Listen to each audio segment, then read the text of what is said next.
Bonsoir à tous, c'est les 19h, voici les titres de votre journal. Le président de la République Abdelmajid Tebboune a reçu aujourd'hui le président de la République arabe sahraoui démocratique, Brahim Ghali. Nous l'écouterons dans un instant.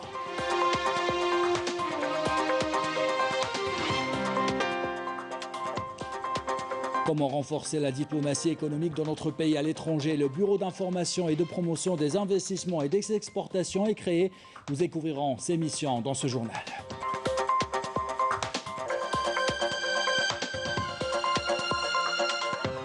« 200 000 doses de Sinopharm sont arrivées hier soir à bord d'un avion de l'armée nationale populaire, un don de la République populaire de Chine à l'Algérie, réceptionné hier à l'aéroport de Bouffour.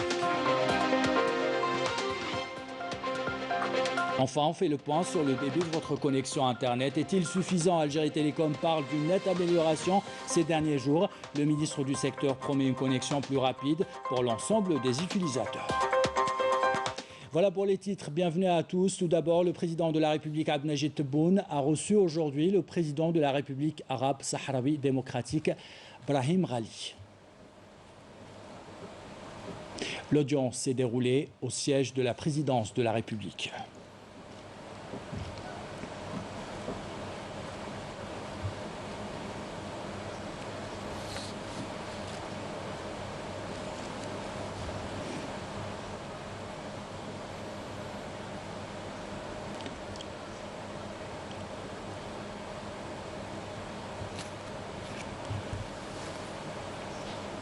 À l'issue de cette audience, le président de la République arabe sahraoui démocratique, Brahim Ghali, a fait cette déclaration. تناولنا بالتحليل الأوضاع الجهوية الإفريقية. Nous avons abordé lors de cette rencontre la situation qui prévaut sur le plan régional, africain et international, notamment après la dernière agression marocaine en violation du cessez-le-feu signé entre le Front Polisario et le Royaume marocain, parrainé par l'ONU, afin de garantir la tenue d'un référendum d'autodétermination. Le peuple sahraoui a été contraint encore une fois de poursuivre la lutte armée afin de recouvrer sa liberté, son indépendance et son droit à l'autodétermination. Le peuple sahraoui a accordé assez de temps à la communauté internationale, 30 longues années, afin de mettre en application le plan de règlement destiné à permettre d'organiser le référendum d'autodétermination, chose qui n'a pas été faite car le Maroc n'a cessé d'entraver les nobles efforts onusiens afin de décoloniser la dernière colonie d'Afrique.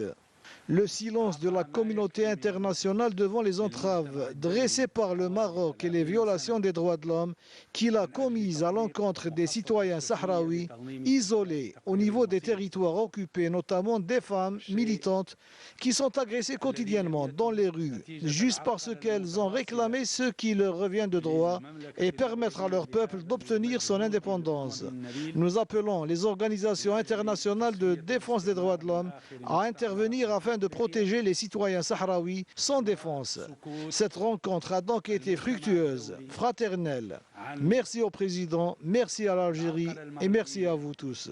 عن انتهاكات حقوق الإنسان المتواصلة ضد المواطنين الصحراويين العزل في الأرض المحتلة. Et une question ce soir, comment renforcer la diplomatie économique de notre pays à l'étranger? Le Bureau d'information et de promotion des investissements et des exportations a été créé. 3 mesures principales ont été lancées par le ministère des Affaires étrangères. Objectif, soutenir les opérateurs économiques nationaux à exporter et les opérateurs étrangers à investir en Algérie. Couverture de Houria Jajar, commentaire signé Amal Bouharba. Développer une diplomatie économique proactive, c'est dans cet objectif que 3 principales mesures ont été lancées par le ministère des Affaires étrangères. Il s'agit notamment de la création du Bureau d'information et de promotion des investissements et des exportations, la formation des diplomates chargés des affaires économiques et commerciales au niveau des représentations diplomatiques algériennes à l'étranger, ainsi que la création d'une rubrique web sur le site du ministère des Affaires étrangères dédiée à la diplomatie économique. Ces mesures visent essentiellement à nous permettre de travailler en coordination avec les institutions de l'État afin de concrétiser les objectifs tracés par le président de la République et être à l'écoute des opérateurs économiques en les soutenant et en les accompagnant. La création de ce bureau permet aux opérateurs économiques, notamment les exportateurs, de bénéficier des informations et de la documentation sur les conditions d'accès au marché extérieur. La diplomatie économique est un outil fondamental et efficace, aujourd'hui plus que jamais, car le défi est économique. C'est pourquoi je salue l'initiative du ministère des Affaires étrangères qui vise à booster les exportations et les investissements. C'est une initiative très importante que nous saluons et que nous soutenons. Les représentations diplomatiques algériennes doivent nous accompagner. Les représentations diplomatiques algériennes sont ainsi appelées à se mobiliser autour des objectifs fixés par l'État pour développer son économie, notamment en ce qui concerne le commerce extérieur et les investissements étrangers. Les représentations diplomatiques ont un rôle à jouer. Elles doivent être à l'écoute des opérateurs économiques. La diplomatie économique reste ainsi un instrument fondamental pour booster les exportations hors hydrocarbures. Et dans l'actualité de ce jeudi, ce nouveau lot de vaccins contre le Covid-19 qui a été reçu hier. 200 000 doses de Sinopharm ont été acheminées par un avion de l'armée nationale populaire, un don de la République populaire de Chine à l'Algérie. Cette cargaison a été réceptionnée à l'aéroport militaire de Boufarik par le ministre de la Communication, porte-parole du gouvernement, Ammar Belhimari, l'ambassadeur de Chine en Algérie. Bouchra Bali. Cet avion des forces aériennes de l'ANP transporte à son bord une cargaison de 200 000 doses du vaccin chinois Sinopharm. Cet important lot est un don fait par la République populaire de Chine à l'Algérie. Il a été réceptionné mercredi soir à l'aéroport militaire de Boufarik, dans la wilaya de Blida.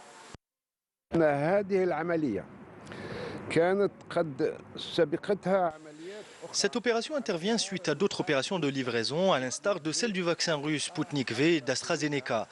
Nous recevons aujourd'hui une livraison de Sinopharm, le vaccin chinois qui vient compléter le dispositif de lutte contre la pandémie.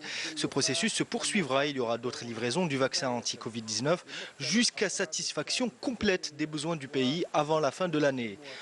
Je tiens à cette occasion à remercier tous ceux qui ont contribué à cette opération, notamment les membres de l'armée nationale populaire, pour l'effort qu'ils ont consenti pour assurer ces livraisons, en de bonnes conditions, notamment les forces aériennes. L'ambassadeur chinois en Algérie a pour sa part affirmé que ce don de vaccins contre le coronavirus est une consécration de la coopération et de la solidarité entre Pékin et Alger. La République populaire de Chine a fait ce don à l'Algérie dans le cadre de la lutte contre la Covid-19. Ceci constitue la consécration de la coopération et de la solidarité entre nos deux pays, ce qui témoigne de la grande amitié sino-algérienne chère au cœur des Chinois.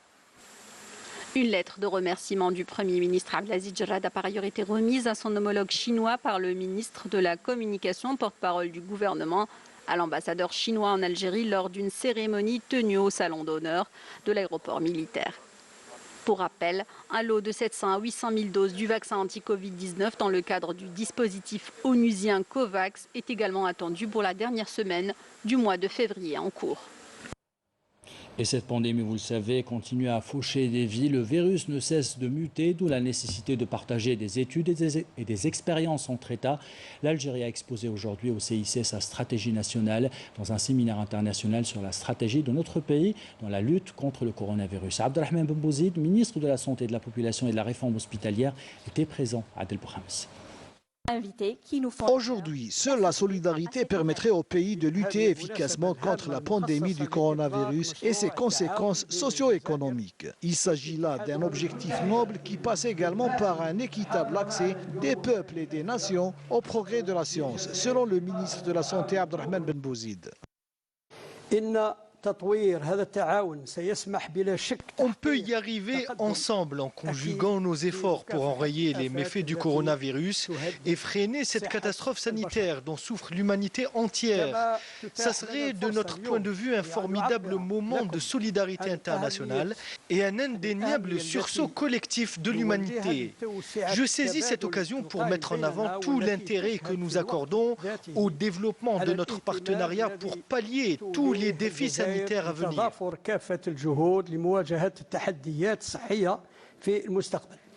Le ministre de la Santé a rappelé que le variant n'est pas une source d'inquiétude particulière et que les experts algériens se préparent à toute éventualité. Rappelons que ce risque n'est pas à écarter et que tout sera communiqué dans la transparence en cas d'apparition d'un nouveau variant. À cet événement.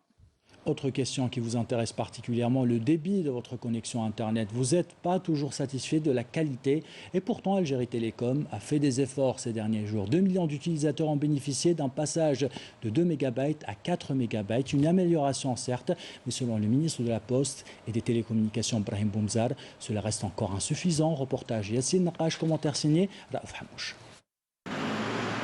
Algérie Télécom double le débit Internet afin de permettre à l'ensemble de la population de bénéficier d'une connexion plus rapide.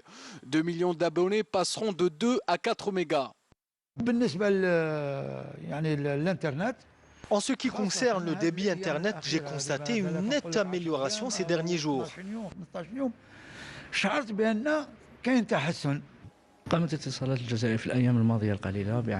Algérie Télécom a entamé une vaste opération de tests techniques à travers tout le territoire national en vue de permettre à 2 millions d'abonnés de doubler le débit d'Internet qui passera de 2 mégas à 4 mégas.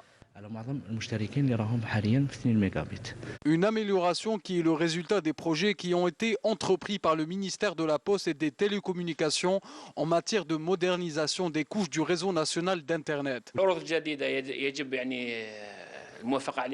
Il y aura prochainement des offres qui seront soumises à l'ARPCE, Autorité de régulation de la Poste et des communications électroniques, dans le cadre de la modernisation du service Internet. Il y a un cadre juridique et technique à respecter afin que ces offres entrent en service, afin de permettre aux abonnés d'avoir un meilleur débit d'Internet.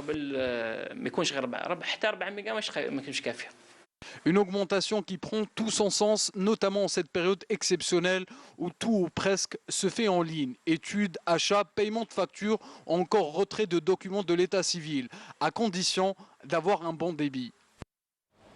Et on fait le point maintenant sur la situation sanitaire en Algérie qui demeure stable depuis plusieurs semaines. 161 nouveaux cas confirmés de coronavirus, 146 guérisons et 3 décès ont été enregistrés ces dernières 24 heures selon le porte-parole du comité de suivi de l'évolution de la pandémie de coronavirus.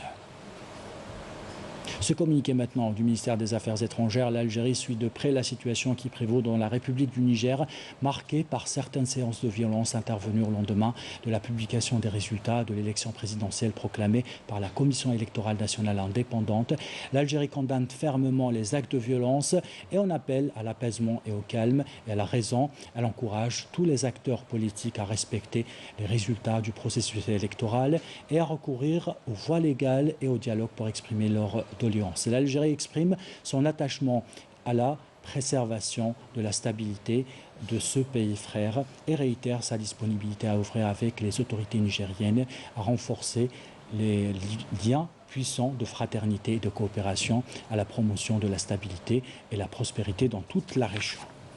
Dans l'actualité internationale toujours, les combattants de l'armée sahraoui ont ciblé les positions de retranchement des forces d'occupation marocaines dans les zones de Ros Sebti et Leked. Le peuple sahraoui ne renoncera pas à la lutte légitime pour la libération de son pays, quoi qu'il en coûte, a affirmé la présidente de l'instance sahraoui contre l'occupation marocaine, Aminatou Haïtar. Elle a appelé l'ONU à intervenir en urgence pour protéger les civils sans défense dans les territoires occupés. De son côté, l'ambassadeur sahraoui en Afrique du Sud a appelé les pays africains à soutenir le peuple sahraoui dans son droit à l'autodétermination, dénonçant les campagnes européennes de pillage illicite des richesses sahraouis. Dans les réactions internationales, le secrétaire national du Parti communiste français, Fabien Roussel, a estimé que le statu quo sahara-occidental constitue une violation du droit international et sert l'intérêt de l'occupation marocaine, rappelant que la France porte une lourde responsabilité dans le blocage politique actuel. Et à l'occasion du 45e anniversaire de la création de la République arabe sahraoui démocratique, on s'intéresse ce soir au rôle qu'occupe la femme sahraoui dans l'armée, ses engagements, ses missions pour libérer son pays. Reportage de Omar Touagin, commentaire signé Sami Bachir. C'est d'un pas sûr que la femme sahraoui se mobilise pour la libération définitive du Sahara occidental.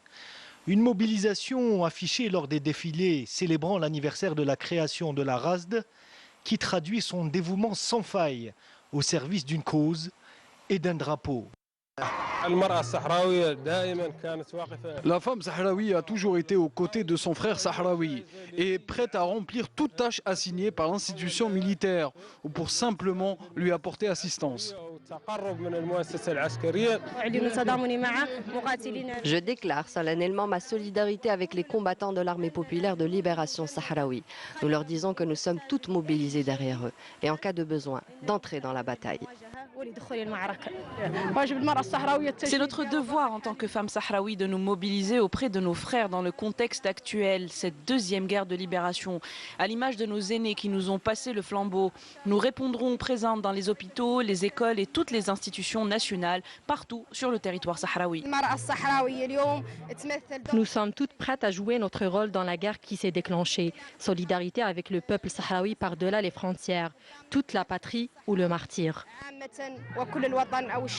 Les Sahraouis peuvent donc compter sur une armée de réserve à la valeur éprouvée. Cette détermination toute féminine qui s'est révélée décisive dans tous les mouvements de libération.